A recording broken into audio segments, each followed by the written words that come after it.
রমজান মাসে ইফতারের ওই সময়টা কিন্তু আমাদের সবার কাছেই ভীষণ স্পেশাল। আচ্ছা, ইফতার সামনে নিয়ে বসে আজানের জন্য অপেক্ষা করতে করতে কখনো কি মনে হয়েছে যে আমি কি আসলেই এই আজানের জন্য অপেক্ষা করব, নাকি সূর্য ডুবে গেলেই হবে? সবচেয়ে নির্ভরযোগ্য সোর্স থেকে এর উত্তরটা জেনে নেই। আচ্ছা, এই পুরো বিষয়টা সহজভাবে বোঝার জন্য আমরা কয়েকটা ধাপে এগোব।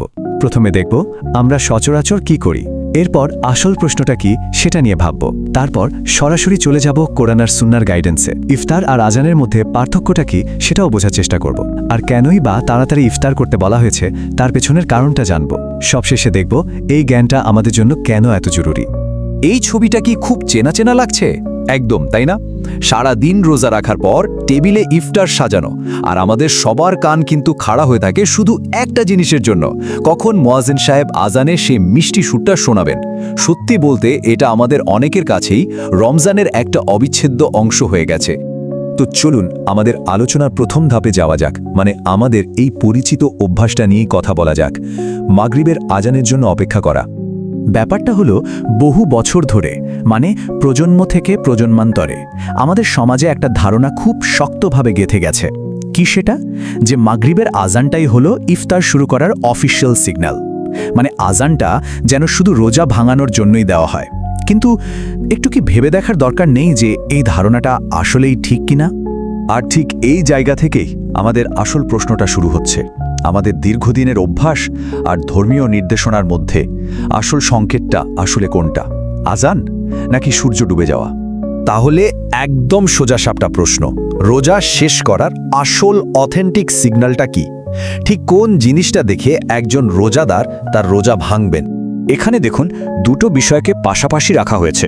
বাম দিকে আছে আমাদের প্রচলিত বিশ্বাস যে রোজা শেষ হয় মাগরিবের আজানের সাথে, আর ডান দিকে আছে শরীয়তের বিধান যা একদম পরিষ্কার করে বলছে রোজা শেষ হয় সূর্য ডোবার সাথে সাথে। তো এই দুটোর মধ্যে কোনটা ঠিক, এটা জানতে হলে তো আমাদের একদম মূল উৎসে ফিরে যেতে হবে, তাই না? আর সেই মূল উৎসটা কি? অবশ্যই পবিত্র কোরআন এবং আমাদের নবী সাল্লাল্লাহু আলাইহি ওয়াসাল্লামের সুন্নাহ। চলুন তাহলে দেখে নেওয়া যাক এই ব্যাপারে একদম পরিষ্কার নির্দেশনাটা কি দেওয়া আছে। পবিত্র কুরআনে সূরা আল বাকারায় আল্লাহ তাআলা বলছেন, অতঃপর রাত পর্যন্ত রোজা পূর্ণ করো। এখন প্রশ্ন হলো, এখানে রাত বলতে কি বোঝানো হচ্ছে? এর মানে হলো ঠিক সেই মুহূর্তটা যখন সূর্যটা দিগন্তের ওপারে পুরোপুরি ডুবে যায়। একটা জিনিস খেয়াল করুন, এই আয়াতে কিন্তু আজানের কোনো কথাই বলা হয়নি, বরং সময়ের একটা প্রাকৃতিক চিহ্নকেই, মানে সূর্য ডোবাকেই নির্দেশক হিসেবে বলা হয়েছে। এবার চলুন নবী সাল্লাল্লাহু আলাইহি ওয়াসাল্লামের একটা হাদিস দেখি। তিনি বলেছেন, মানুষ ততদিন কল্যাণের ওপর থাকবে যতদিন তারা দ্রুত ইফতার করবে। এই যে দ্রুত বা তাড়াতাড়ি করার কথাটা, এটাই কিন্তু এখানে মূল পয়েন্ট। এর মানে হলো সূর্য ডোবার সাথে সাথেই দেরি না করে রোজা ভাঙা। এটা তো আজানের জন্য অপেক্ষা করার যে ধারণা, সেটার সাথে একদমই মিলছে না, তাই না? আচ্ছা, বিষয়টাকে আরেকটু সহজ করে বোঝার জন্য চলেন ইফতার আর আজান এই দুটো জিনিসের কাজটা কি সেটা আলাদা করে বোঝার চেষ্টা করি, কারণ এদের উদ্দেশ্য কিন্তু পুরোপুরি আলাদা।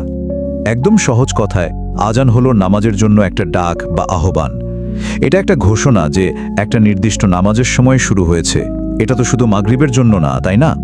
ফজর, জোহর, আসর, মাগরিব, এশা, প্রতিদিন 5 ওয়াক্ত নামাজের জন্যই আজান দেওয়া হয়।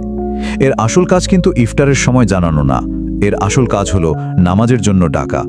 এই টেবিলটা দেখুন, পুরো বিষয়টা এখানে একবারে পরিষ্কার হয়ে যাচ্ছে। ইফতারের সময়টা ঠিক হয় কিসের উপর ভিত্তি করে? প্রকৃতির একটা নিদর্শন, মানে সূর্য ডোবার উপর। আর নামাজের সময়টা আমরা জানতে পারি কিসের মাধ্যমে? একটা ঘোষণা বা আজানের মাধ্যমে। তার মানে এই দুটো জিনিস পুরোপুরি আলাদা, একটা আরেকটার উপর নির্ভর করে না। কিন্তু একটা প্রশ্ন আসতেই পারে, কেন সুন্নাহতে তাড়াতাড়ি ইফতার করার উপর এত জোর দেওয়া হলো? এর পেছনের হিকমত বা প্রজ্ঞাটা আসলে কি? চলুন সেটা একটু জানার চেষ্টা করি। দেখুন, ইসলাম কিন্তু সবসময় সহজ এবং স্বাভাবিক জীবনযাপনের কথা বলে। সারাদিন রোজা রাখার পর একজন রোজাদারকে আরও কষ্ট না দিয়ে সূর্য ডোবার সাথে সাথেই রোজা ভাঙার যে অনুমতি, এটাই তো এই ধর্মের ভেতরের মায়া আর ভালোবাসার একটা প্রমাণ। নিজে থেকে দেরি করাটা আসলে এই সহজ সরল মূলনীতির সাথেই মেলে না। তাহলে একদম সঠিক আর সুন্নাহ অনুযায়ী কাজটা কি হবে? খুব সহজ। স্টেপ 1, আগে নিশ্চিত হন যে সূর্যটা পুরোপুরি ডুবে গেছে। স্টেপ 2, যেই মুহূর্তে নিশ্চিত হলেন 1 সেকেন্ডও দেরি না করে রোজা ভেঙে ফেলুন।